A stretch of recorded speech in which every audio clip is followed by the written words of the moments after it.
Do site Valor, com dados aí do Ministério da Cidadania, do IBGE e também do TSE, que mostra que dos 1.000 municípios mais dependentes do Auxílio Brasil, o presidente Jair Bolsonaro foi o mais votado em apenas 31.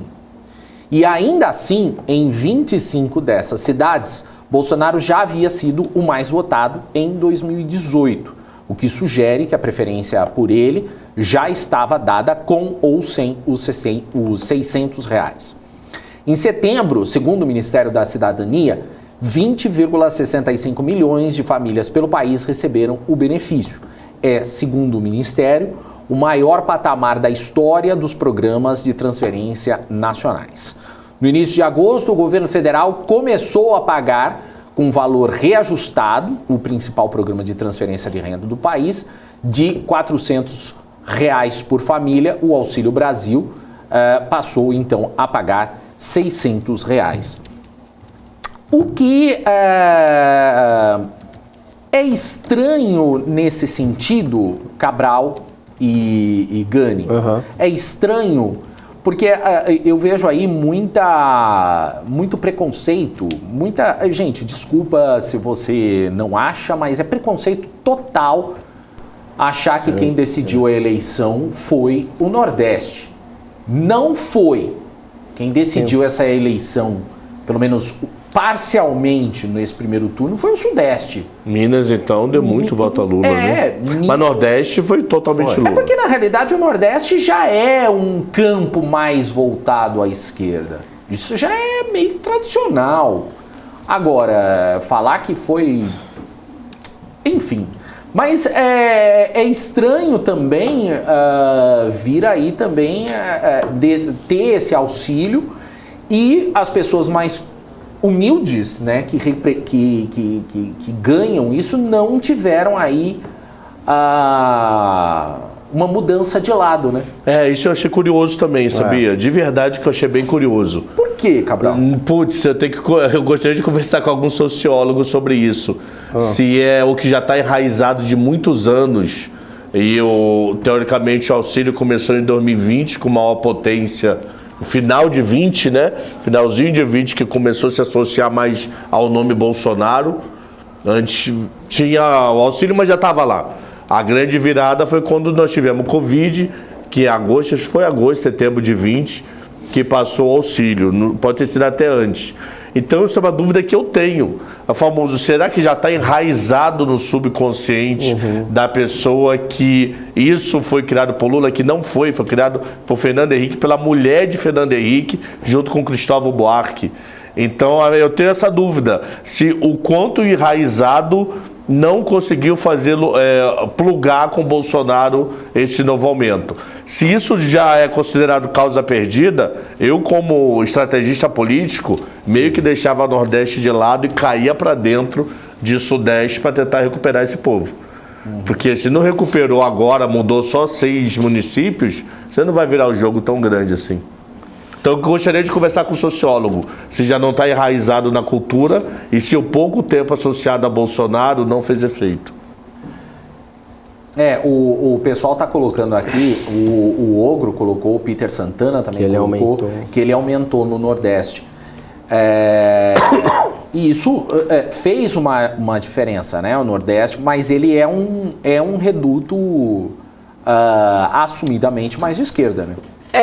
Eu escrevi um artigo publicado hoje, aliás, convido todos a lerem, na Revista Oeste, tentando entender esse fenômeno. Por que apesar da melhora da economia, eu até brinco com aquela frase do estrategista de campanha do Clinton, né, que ele fala é economia estúpida, eu falo não é economia estúpida, então eu faço trocadilho. E por que apesar da melhora da economia, por que apesar do Auxílio Brasil, o Lula continua forte no Nordeste, apesar do aumento da votação do Bolsonaro por lá? Então, algumas hipóteses, né? Então, a primeira delas é que existe ainda um recall, eu acho que essa é a principal, tá? Um recall de que a vida estava melhor de 2003 a 2010. Né? Porque o eleitor, ele não faz esse trabalho assim, olha, Peraí, mas naquela época não tinha pandemia, o cenário era muito mais tranquilo, ele herdou uma casa arrumada do FHC. Ele não faz uma análise. Não faz isso, uma conjuntura internacional favorável, etc. e tal. Sim. Nada. Quer dizer, a minha vida estava melhor. Ponto final. E ele faz uma associação que não significa uma causalidade. De que a vida estava melhor porque era o Lula. Sim. De 2014, inegavelmente, no Brasil, a gente passou por um período muito difícil. Né? Se a gente pegar o que aconteceu em 2014, 2 quedas de PIB, 15 e 16, a lá pandemia sem ter tido pandemia. Depois vem o impeachment, greve dos caminhoneiros, crise na Argentina, Joesley Day, pandemia, né? Aí com todas as consequências da pandemia, inflação global, lockdown, gargalos na cadeia produtiva, subida de juros nos Estados Unidos, e aí vem Rússia e Ucrânia. Então, toda essa conjuntura que a gente vive hoje, é claro que a situação ficou mais difícil, né, no Brasil, no mundo, né? Mas para o eleitor, ele não faz essa, a maior parte do eleitor não vai fazer essa associação. Falar, não, então a associação minha vida estava melhor com o Lula, minha vida está pior com o Bolsonaro. É esse tipo de associação que é feita. Essa é uma primeira hipótese, tá? Eu estou levantando hipótese no texto. A segunda hipótese é que a recuperação econômica, ela ainda não foi sentida para valer no bolso em 2022. Então esse crescimento que vai vir próximo de 3%, não chegou para valer ainda, não deu tempo ainda. Sabe uma melhora real? Você sentiu que tua vida melhorou? Não deu tempo. Então esse é um ponto. E lá atrás aquela melhora foi muito no Nordeste. Terceiro ponto. Onde que o Bolsonaro ganha? Nos estados, ele ganha exatamente em 13 estados mais o Distrito Federal, se eu não me engano. Não, ganha em 12 mais o Distrito Federal. Né? Então ele ganha no Sul e no Sudeste inteiro, no Centro-Oeste... Minas, né? Tirando Minas, boa, Cabral. Então ele ganha no Sul e no Sudeste, com exceção de Minas. Centro-Oeste ele ganha inteiro e no Norte ele ganha Roraima, Rondônia e Acre. Todo o resto dá o Lula. Mas muito equilibrado. Ele Amapá, Rondônia e Roraima. Amapá também. Ele ganhou? Mas Amapá acho que não. Nada, né? Ganhou? Acho que não, ganhou. Cabral. Ganhou? Tem uma tabela aqui. Mas aí é o seguinte. Nesses estados, o que eu fiz? Eu levantei a renda per capita. São os estados mais ricos do Brasil em termos de renda per capita. Ou seja, são os que mais produzem por habitantes. Sim. Então o Bolsonaro, ele ganha também nos estados mais ricos por habitante. Então me parece que também há um certo... que são os estados mais produtivos e o Nordeste acaba sendo o estado mais... Não o Nordeste, vários estados aí, né? Regiões, né, que eu falei, mais receptores, né, de recursos. Então também há uma questão assim de quem está produzindo mais, quem está recebendo mais na ótica do eleitor também. Sim. Outra hipótese, eu estou levantando hipótese aqui para explicar, tá? Essa, inclusive, eu tenho falado muito isso, ao meu ver, o povo do Nordeste, ele é vítima dessa mentalidade. Ele é vítima, não é que ele é o causador, ele é vítima, a população, dessa mentalidade estatizante, populista de esquerda, que o Estado vai o salvar, entendeu? Porque, na verdade, é a presença justamente de mais Estado, de mais burocracia, que os condena a esse estado de mais pobreza. E eles não conseguem sair disso, por quê? Por conta de mais Estado. Né? Justamente, eles são mais pobres por conta dessa política de mais Estado e menos liberdade econômica para a população, que é produtiva, evidentemente. Né? Então, eu levanto essas hipóteses. Outra hipótese que eu levanto, a questão sanitária foi muito bem trabalhada pela esquerda, pelo PT. Né? Então, o Bolsonaro ali, ele acaba, a comunicação dele, enfim, a imprensa, né, faz todo aquele negacionismo e tal, e antivacina, não sei o quê. Embora o Brasil tenha vacinado mais que os Estados Unidos e Europa, mas a fala do Bolsonaro durante a pandemia dá margem para ser explorada politicamente. É uma gripezinha, que eu falei aqui outro dia. Exatamente. Você poderia... Eu sou contra o lockdown. Sim. Eu sempre fui contra o lockdown. Mas eu acho que a economia não tinha que parar. Eu acho que liberdades individuais devem ser mantidas e tal. O problema foi a boca. Só que é o jeito que você fala. Então, assim, olha, eu sou a favor do lockdown, eu sou contra o lockdown. No entanto, população, vem comigo, governadores, vem comigo, é o seguinte, ó, a gente não pode parar.